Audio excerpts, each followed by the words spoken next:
I put out this stoic face to the world saying, don't worry about me, I'm okay. I'll be okay. And that was for my family, that was for my friends, that was for my brothers. And inside, I was hurting. And inside, I was scared. Mark Herzlich was one of the best college linebackers in the country after his junior season in 2009. He was projected to be a top NFL draft pick.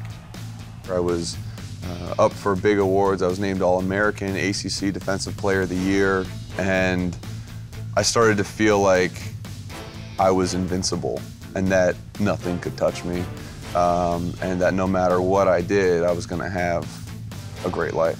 But just before spring ball, he began feeling pain in his leg that prevented him from completing his workouts. Soon, the pain began to spread. It wasn't located in my knee anymore. It spread out throughout my whole femur, and my quad, and my hamstring, and my low back. After seeing several doctors, Mark and his parents went to see an oncologist. He was diagnosed with Ewing's sarcoma, a rare form of bone cancer. My dad all of a sudden spoke up, and it kind of snapped me back into focus and said, okay, well, what does that mean? You know, Mark is a good football player and hopes to have a career out of that.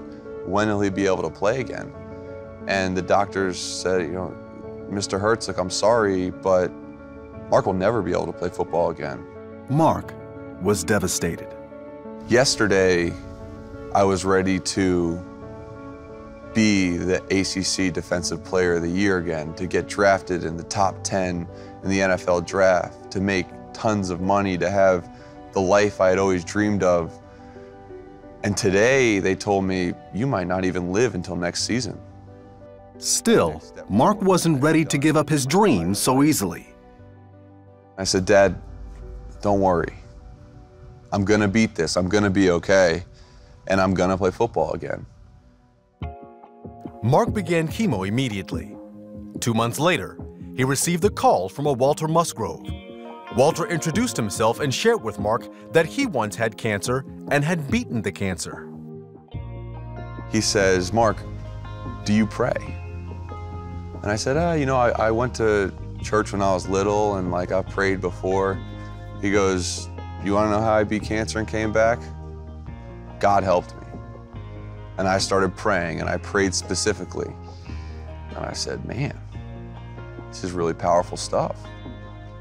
And so I hung up the phone with Walter, and I made a decision that I was gonna start praying. Mark says at first his prayers were simple. And I remember my first prayer, back from not praying for a while, was like writing in a diary. It was like, Dear God, this is Mark Herzlich. I hope you hear my prayer. I would love to be healthy again and play football again. Amen. Shortly after, Mark heard about a new type of radiation treatment, but it was radical and risky. Mark admits he was scared.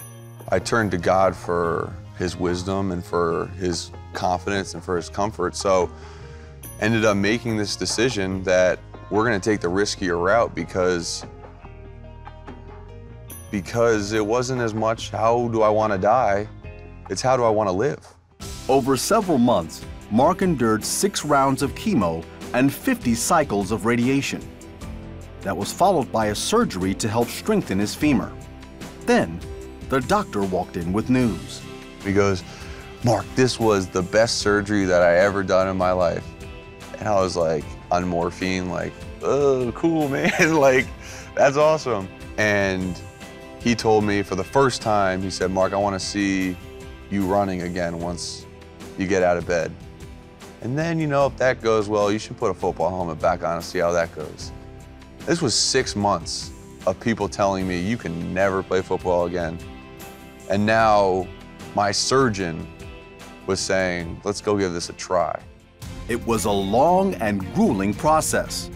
But on October 3rd, 2009, Boston College linebacker Mark Herzlich returned to the gridiron with a vengeance. Then in 2011, he signed with the New York Giants. That year, he and the G-Men fought their way to the Super Bowl 44 championship.